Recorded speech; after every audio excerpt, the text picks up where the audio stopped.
بابا فرید گنج شکر رحمت اللہ علیہ نے فرمایا کہ جس شخص نے بھی رمضان کے آخری عشرے میں اس عمل کو بس ایک بار بھی کر لیا تو سمجھو کہ اس کی آنے والی 7 نسلوں تک رزق، دولت اور پیسے کی کمی نہیں ہوگی۔ اسے جتنی بھی دولت اور پیسے کی ضرورت ہوا کرے گی، اللہ تعالیٰ اس سے کہیں زیادہ دولت اور پیسہ اسے عطا فرما دیا کریں گے۔ اور کیونکہ یہ عمل نبی کریم صلی اللہ علیہ وآلہ وسلم کا بتایا گیا ہے، اس لیے اس عمل میں ذرا برابر بھی شک کی گنجائش نہیں۔ اس لیے ویڈیو کو آخر تک دیکھیے گا اور بالکل بھی اسکپ مت کیجیے گا تاکہ کوئی ضروری بات آپ سے مس نہ ہو جائے۔ لیکن ویڈیو میں آگے بڑھیں اس سے پہلے اسلامی بات کو سبسکرائب کر گھنٹی کا آئیکن کو دبا دیں اور آل نوٹیفیکیشن کو سلیکٹ کر لیجیے گا۔ رمضان المبارک کا مہینہ اللہ تعالیٰ کو دوسرے تمام مہینوں کی نسبت سب سے زیادہ پیارا اور افضل ہے، جبکہ رمضان المبارک کا آخری عشرہ اللہ تعالیٰ کو پہلے اور دوسرے عشرے کی نسبت بہت زیادہ محبوب اور پیارا ہے۔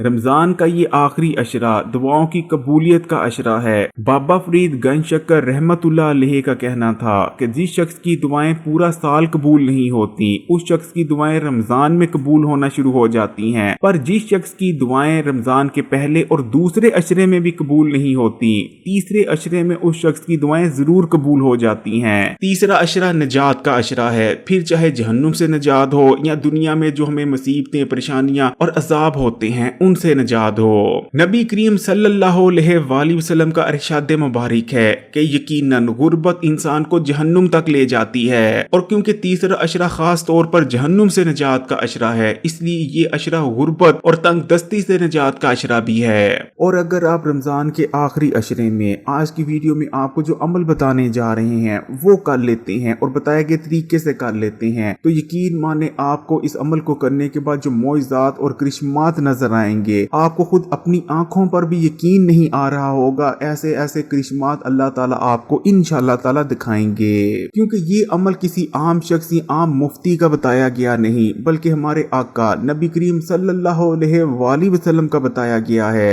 ایک بار ایک شخص بابا فرید کی خدمت میں حاضر ہوتا ہے اور عرض کرتا ہے، بابا فرید میری مالی حالت بہت ہی زیادہ خراب ہے، میں دن رات محنت کرتا ہوں، پورے دل سے کام کرتا ہوں، لیکن پھر بھی میرا کچھ نہیں بنتا، نہ تو میرے گھر میں پیسہ آتا ہے نہ ہی دولت آتی ہے، اور ہر طرف بے برکتی چھائی ہوئی ہے، نہ تو میری کی گئی کوئی دعا قبول ہوتی ہے اور نہ ہی کوئی حاجت۔ مجھ پر جس قدر سختی آئی ہے، کبھی میں سوچتا ہوں کہ شاید مجھ پر کسی نے کالا جادو کروا دیا ہے، تو کبھی مجھے شک پڑتا ہے کہ شاید کسی نے مجھ پر بندش کروا رکھی ہے۔ آئے دن کوئی نہ کوئی مصیبت اور پریشانی میرے گھر پر آتی ہی رہتی ہے، میں سونے میں بھی ہاتھ ڈالتا ہوں تو وہ سونا بھی مٹی بن جاتا ہے۔ مجھ پر اس قدر سخت رزق اور دولت کی تنگی ہے کہ میں آپ کو بتا نہیں سکتا، آپ تو خدا کے نیک بندے ہیں، مجھے اس کا حل بتائیں کہ میں کیا کروں۔ بابا فرید نے اس شخص کی جانب دیکھا اور ارشاد فرمایا کہ تم محنت نہیں کرتے۔ یہ سننے کے بعد وہ شخص فوری بولا کہ بابا فرید ایسی بات نہیں ہے، میں دن رات محنت کرتا ہوں۔ جس کے بعد بابا فرید کہنے لگے کہ وہ تو تم دنیاوی محنت کرتے ہو،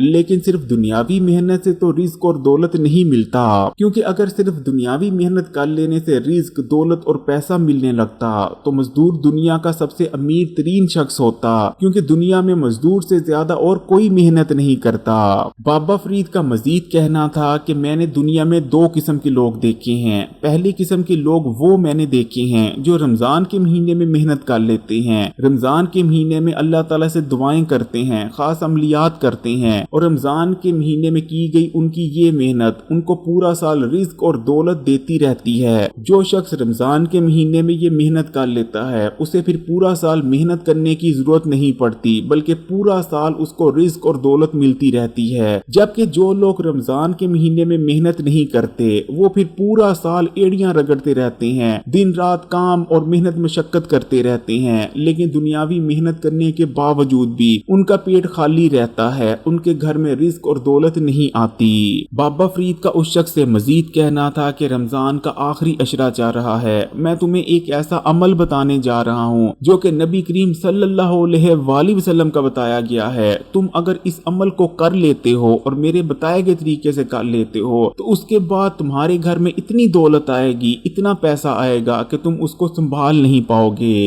ایک صحابی نبی کریم صلی اللہ علیہ وآلہ وسلم کی خدمت میں حاضر ہوئے اور عرض کرنے لگے، یا رسول اللہ،